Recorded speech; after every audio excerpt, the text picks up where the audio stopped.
All right, why don't we go ahead and get started? So I'd like to do some quick introductions. My name is Jennifer Zeitzer, and I am the Director of the Office of Public Affairs here at FASEB, and I've been here since about 2000 and I guess it was 2008, so it's been a while. And I'm also joined by Ellen Kuo, who's the Associate Director of Legislative Affairs, who's been at FASEB for a little over 2 years now. Ellen is our point person on Capitol Hill and manages our day-to-day relationship with congressional offices. So she's going to actually really take the lead on most of the information during this webinar. But I did want to mention a couple of housekeeping announcements before we get into the substance. First, this webinar is being recorded. We are doing that in order to provide an accessible version for anybody who was not able to join us live today, and also so any first timers can go back and look at the material again if they would like to. Second of all, if you'd like to ask a question, we do have and encourage folks to use the Q&A or the question feature or the chat feature during this webinar to ask a question. And I assure you that there are no dumb questions, and we will try not to provide any dumb answers. So please feel free to do that, and we will get through as many questions as possible. So we're going to try and cover quite a bit of material today. Again, this is meant to be very basic, particularly good for anybody who has not done a Capitol Hill Day before or who has not participated in FASEB's Capitol Hill Day. That being said, everybody who is planning to join us virtually on March 10th is well appointed to do this exercise and this activity, because you're the experts and you really know what you're talking about. So what we're trying to do today is just reassure you of that. So the topics that we're planning to cover are, why we at FASEB think it's important to advocate. It is part of our mission. We want to talk about what we hope to achieve with our virtual Capitol Hill Day this year, what you can do to prepare and what you should expect. We'll provide a little bit of what's happening on Capitol Hill right now, and we will update this on webinar number 2 when we get into more of our talking points. And then finally, Ellen's going to wrap up with some quick guidelines on just a refresher on how a bill becomes a law. That's not really super important to Capitol Hill Day, but we do think it's valuable background information for you to have. And then finally, we'll share some tips we've learned over the years about best practices. So before I turn it over to Ellen, I just wanted to remind folks that FASEB is a federation of 30 member societies. Collectively, we represent over 130,000 researchers. So we really do have credibility on Capitol Hill. Every congressional meeting that we will have virtually on March 10th, they'll recognize the FASEB name and brand, and they'll actually be very happy to hear from the scientists directly. So you don't need to worry about that. And again, as I mentioned, advocacy is right there in our mission. This is a big part of what we do. So I'm going to stop now and turn it over to Ellen to walk you through the meat of this presentation. Thank you, Jennifer, and welcome everybody. For those of you who this is your first time, this is our second virtual advocacy day that we've held since I've been with FASEB, and it's a great way to really connect with your members of Congress, to tell them what you do, but also to exercise your First Amendment right to petition the government that exists under the U.S. Constitution. So number one, you're doing, you are making a difference by doing this. We know that members of Congress want to hear from their constituents. You're the ones that voted them in office. When they go back to their states or their districts, they want to hear directly from you so they can make informed decisions about what they should do and how it will impact you back home. We also know that, our policymakers don't know everything, and that's why you are advocating. You're providing them information that they wouldn't otherwise know. They do have staff that follow these issues like research and development, but these are often younger staff that don't know everything about one particular issue. So it is critical that we participate in this activity. Next slide, Jennifer. So these are our 2 goals that we have for Capitol Hill Day, which Jennifer mentioned is one of our signature events. We will be going up to Capitol Hill at the same time. A lot of other organizations will also be doing something similar to what we're doing, but they are bringing their own goals up to Capitol Hill. So we have to make sure that, we show up, that we have very clear and distinct talking points, and we can justify what we're saying. So our short-term goals, of course, to share our recent information about biomedical research and the impact that it's had on our nation. and back home in your district or your state. We want to also encourage our legislators to increase funding for some federal science agencies that are very important to our research community. Often members of Congress might hear from large organizations, companies, or industry, but as an individual researcher, you bring a different perspective to the table.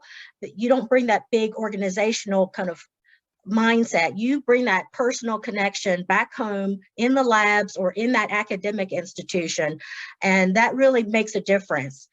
Longer term, of course, we want to make sure that we are developing relationships with elected officials. Advocacy, that is the foundation of all advocacy work. So it takes time as you build any relationship, often many years. So this will be another opportunity to connect with those offices.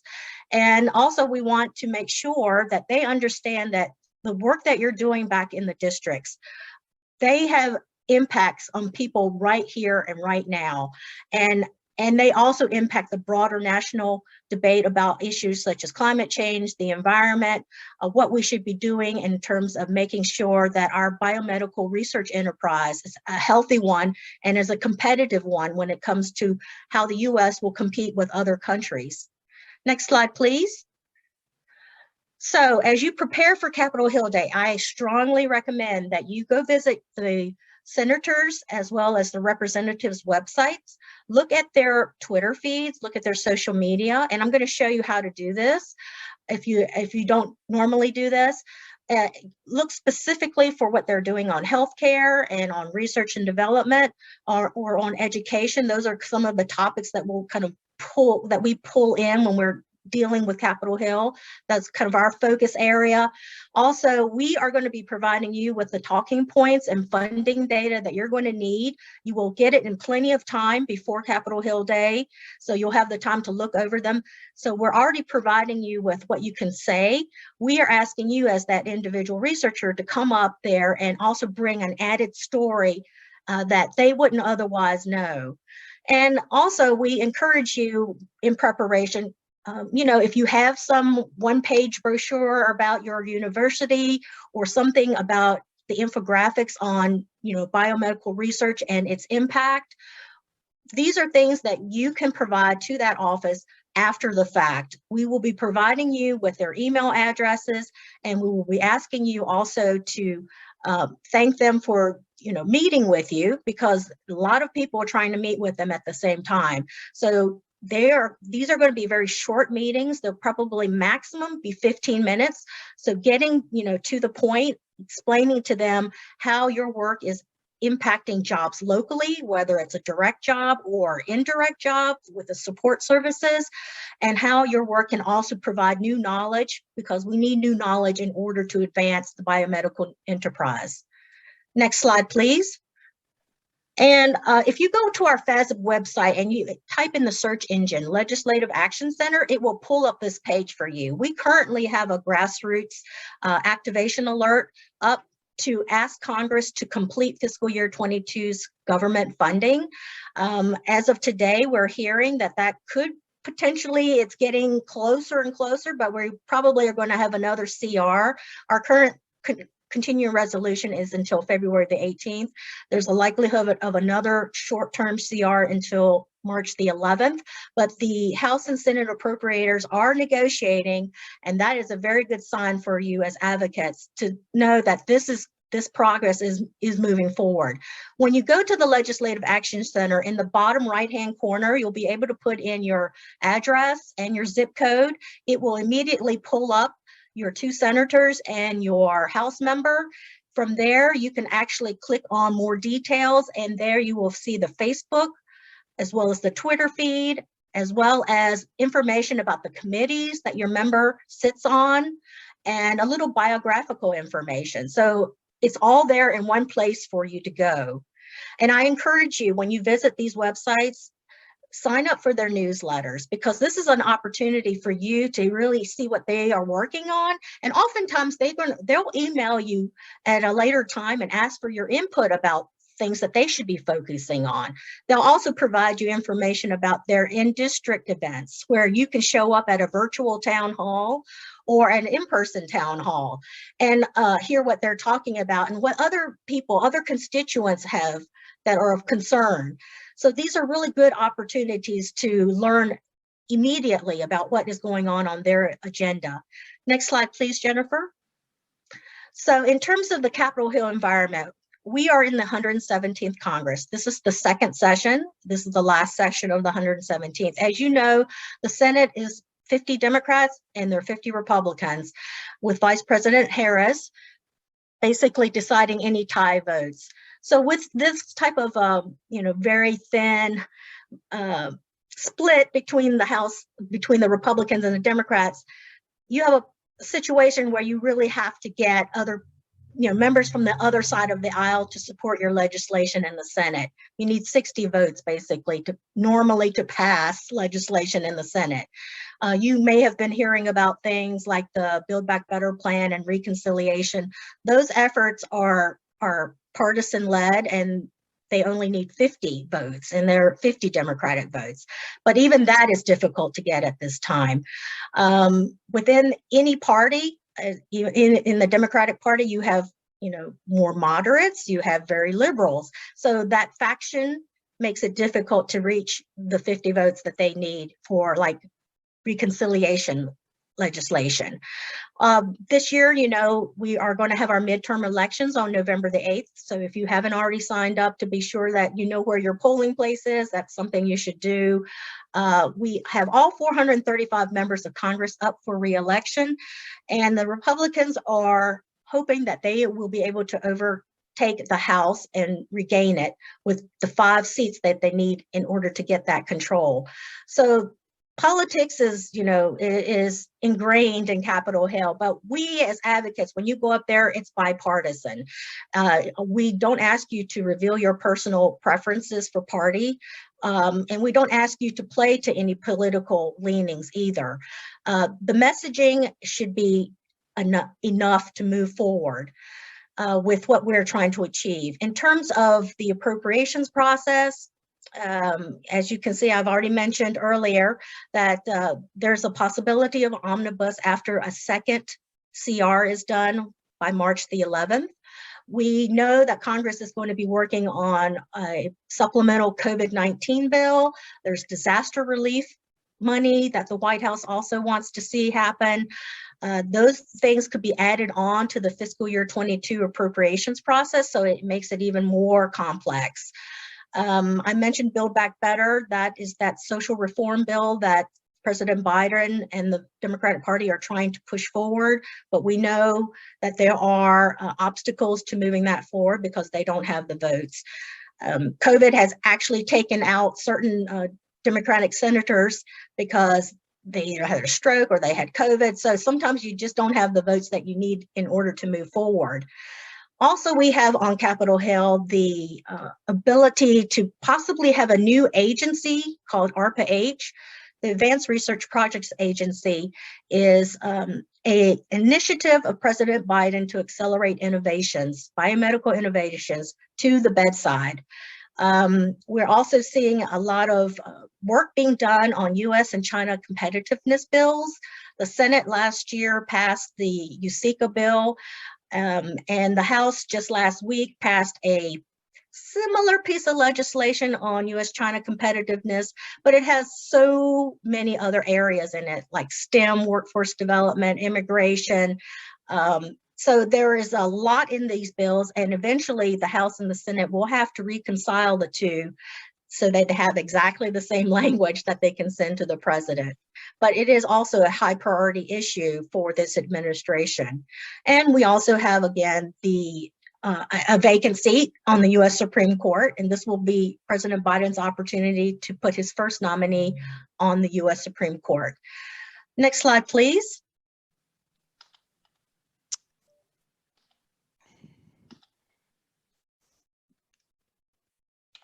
There you go.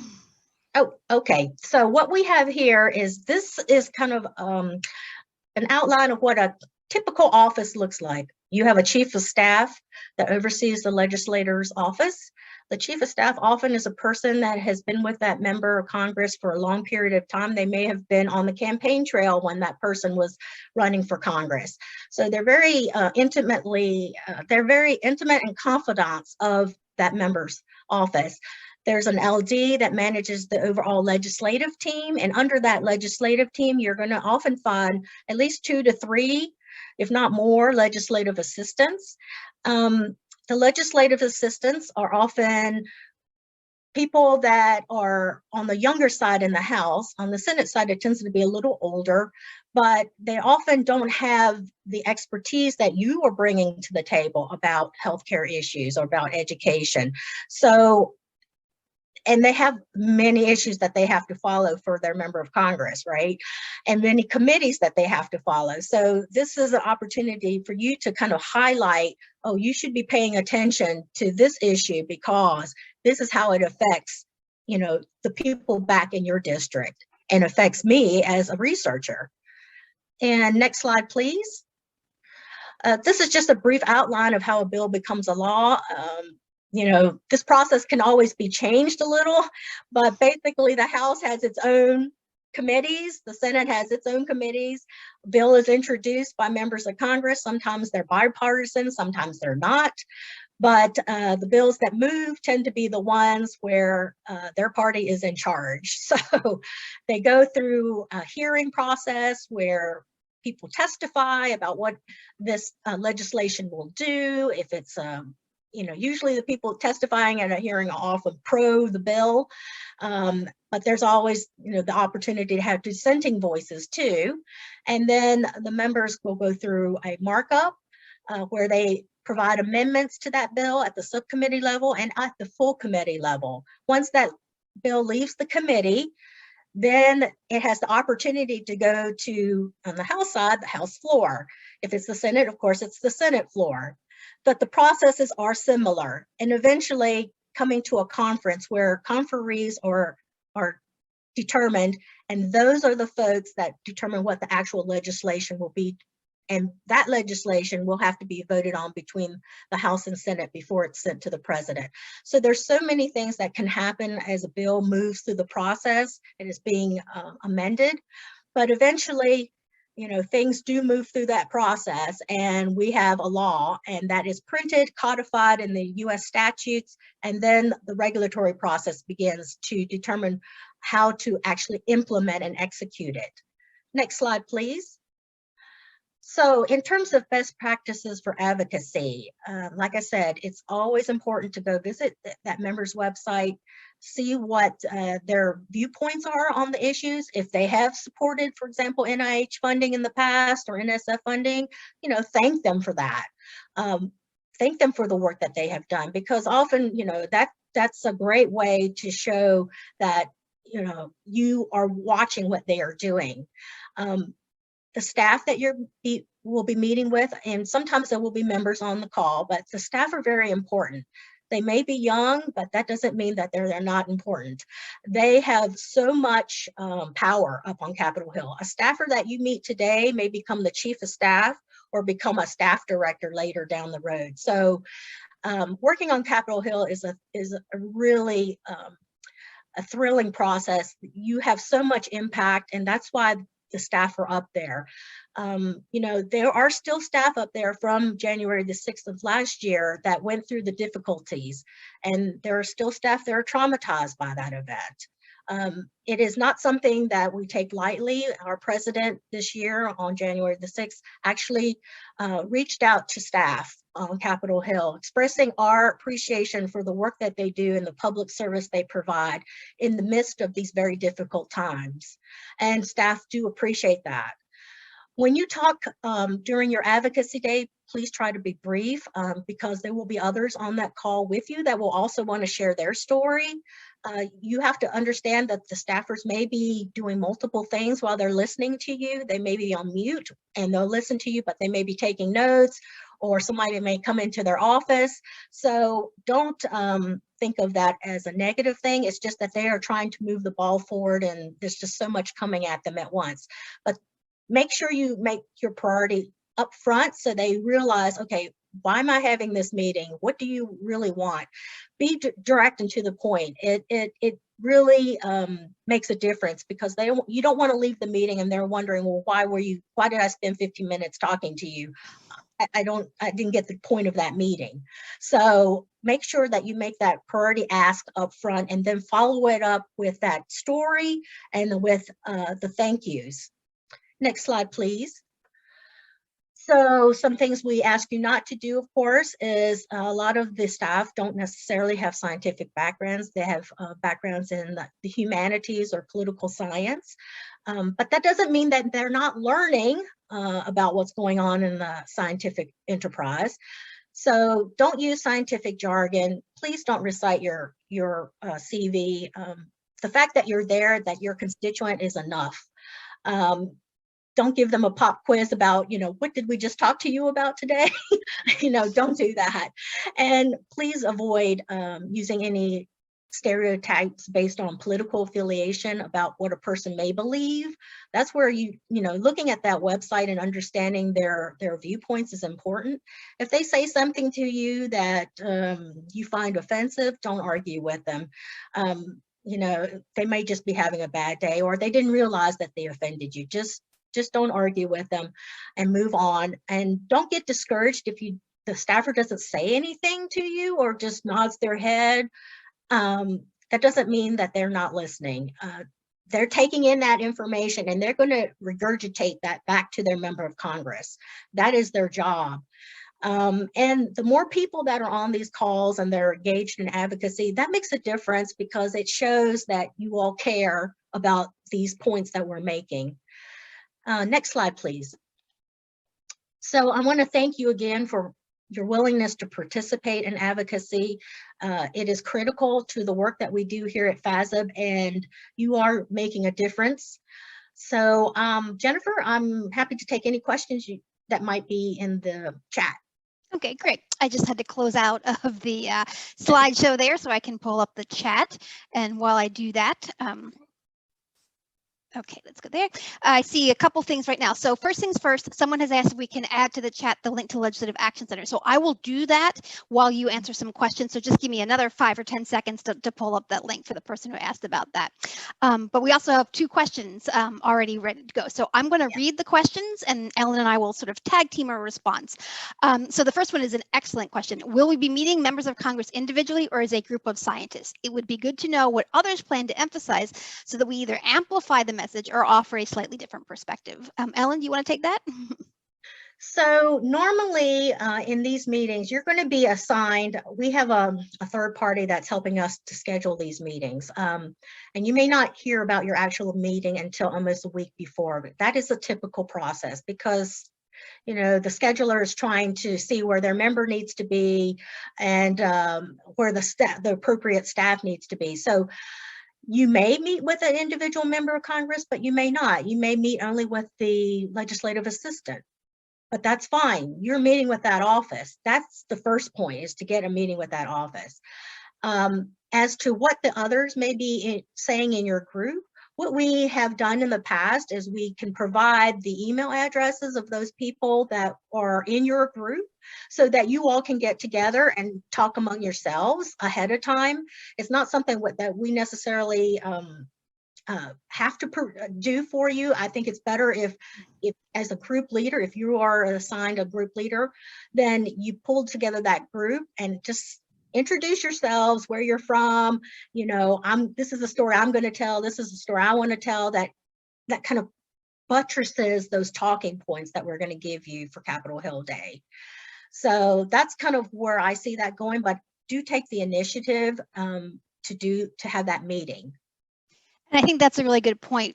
We are just at the beginning of the planning stages for Capitol Hill Day. In fact, we closed down registration on Friday. So the next step is everybody who registered will be getting an email from our partner, Advocacy Associates, with a little bit more detail about what to expect and things like that. As Ellen noted, we have not even begun scheduling the congressional meetings yet. That process begins tomorrow. It will take a couple of weeks. So we'll get information as we get closer and closer. You'll get your final Capitol Hill Day schedule probably about 24 to 48 hours beforehand, but there will be a private web portal that you can log into to check the progress of your schedule pretty much anytime you want to as we lead up to the event. We have not opened up that portal yet. You haven't missed anything, and we'll let you know as soon as you have that, and you will receive an email with login credentials and a secure password for that as well too. But as Ellen noted, we can certainly provide contact information and encourage everyone to get with their state delegations. The way it will work is you will have meetings by state, which is also why we asked you on the registration form, what is your home address and what is your work address and which state would you like to represent? That was for folks who live in one state and vote in another, or split their time, because in COVID world, we can all be a lot more portable these days. And speaking of that, in terms of what to expect for your meetings, we are keeping an eye on things. And since this is our second virtual Capitol Hill Day, we learned a lot last year. Last year, I think we had about 50% of our meetings where the staff person or the member of Congress actually appeared on video on the Zoom screen with the people in the meeting. And the other half were just audio only. This is a constantly evolving situation on Capitol Hill. In fact, our vendor is keeping an eye on it and will have updated information about really what to expect much closer to Capitol Hill Day. And last year, all the schedules indicated which meetings were going to be on video and which would be audio only. They did the best that they could. There were some last minute changes of plans where a video meeting turned into an audio meeting with just the audio available. Don't read anything into that. The video meetings are obviously wonderful because you get to see who you're talking to, but we had a lot of super productive meetings last year that were just audio only. As Ellen indicated, the staff situation on Capitol Hill is evolving as well. Some staff are still working primarily at home because of COVID. Others are in the office. Some are splitting their schedules and actually don't know from one week to the other if they will be in the office or from their home office. Allowing for some grace in that case helps. I will say that when the staffers were logging into our meetings last year from home, they seemed to want to chat longer, and they were certainly very, very engaged in the conversation. We actually had to end a couple of meetings early because we had to go to another video meeting. So, the good news for anybody who has been to our Capitol Hill Day in the past and wound up having a meeting in a cafeteria or a crowded hallway, you don't have to worry about that with virtual space. So that's the good news there. So let me get to another question. This is a comment. It might be useful to provide an example of a statement that resonates with the audience, not just talking points. Actually, we can go ahead and do that. Ellen, you're an experienced advocate. What are some of the things you've been talking about lately in your congressional meetings? Because Ellen's been doing these meetings actually since the beginning of the year. Well, we are definitely going to be on our second webinar, we're going to be doing some role playing. So you'll definitely see that happen. But in terms of what would resonate with the staff, they want to know, okay, so I'm a researcher. Because of COVID, I lost time in my research because of this federal appropriations process for fiscal year 22 hasn't been finished. I don't know if I'm going to get my grant, for next year. And this puts me in a very bad position. I don't know if I should continue on in my career here or go out and find in the private sector and find a job. That's a very direct example about how a legislative issue is directly impacting me right now.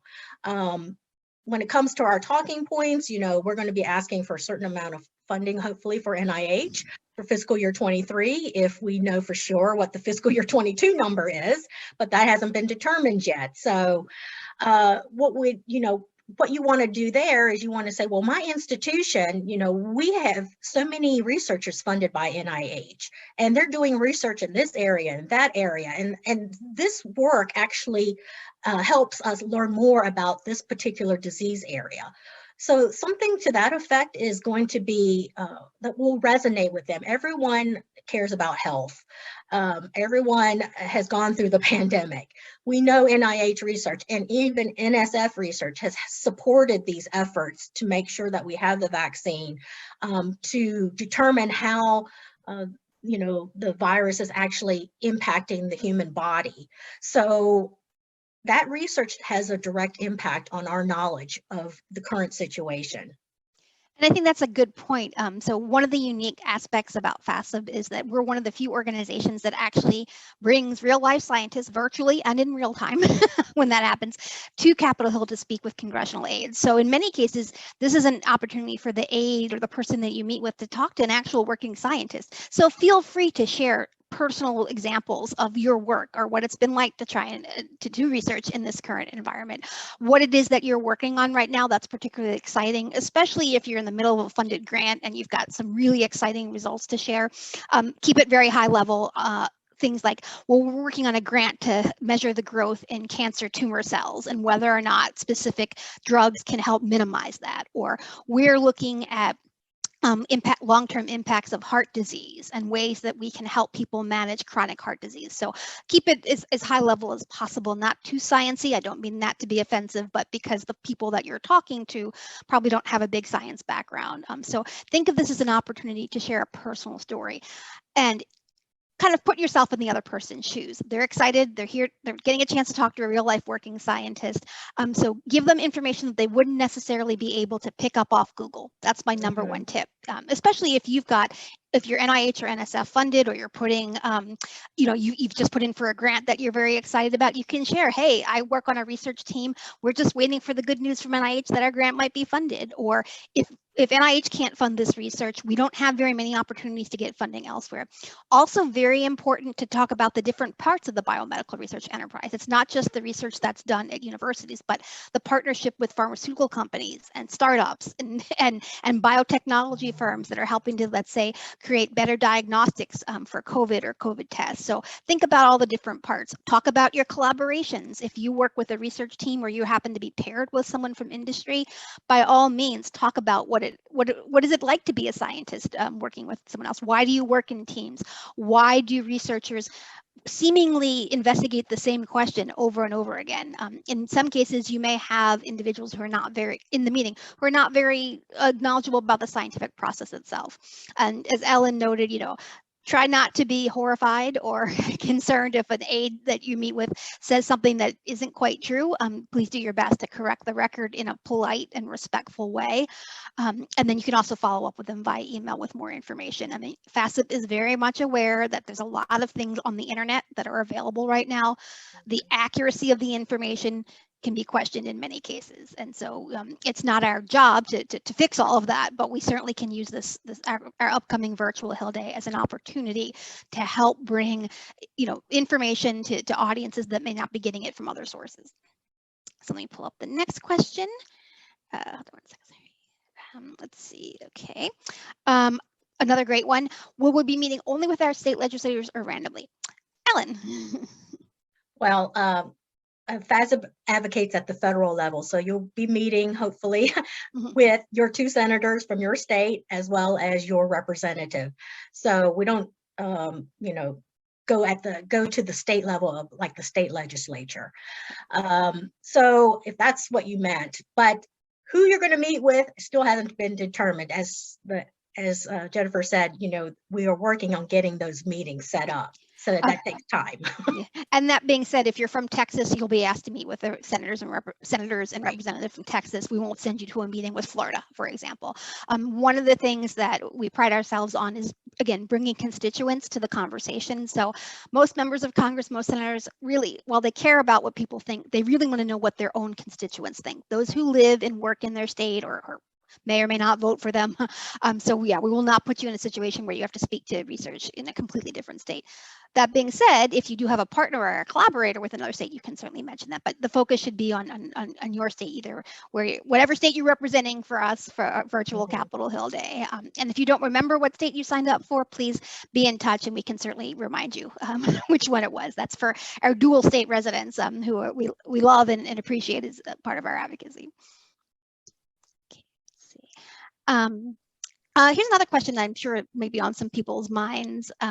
So you told me what to expect in terms of these meetings and things like that. Will there be someone available to help us in case there's a problem with the technology? And the answer to that is yes. Most groups will have what we're calling a digital group guide. So it'll be a staff person from FASEB or one of our member societies who's simply there to help with tech support. We will be using the Zoom platform. And so if there's a problem or there's an issue, there will be somebody in the meeting who will take care of this for you so that you don't have to worry about it. And we will actually go through all of this on webinar number 3, which is when we go through the tech we'll do a dress rehearsal and a full run through of our technology platform. Again, it's Zoom, but we'll also have this private web portal that I've mentioned where all of your materials, your talking points, your handouts will be available to you online that you can access actually while you're in the middle of the Zoom meeting. So you don't even have to worry about printing out pieces of paper. Because it is a virtual Capitol Hill Day, we are taking that literally. Everything will be virtual. You will not receive a single piece of paper from FASEB as part of this process. That being said, we'll provide Word documents, we'll provide PDFs. You'll have access to things you can print off online if you prefer to have a printed out document. And in terms of following up with the congressional offices that you'll meet with, we will provide you with a template for an email message and some tips about how to get that across and through their spam filters on Capitol Hill. It is all but impossible right now to get physical snail mail up to Capitol Hill.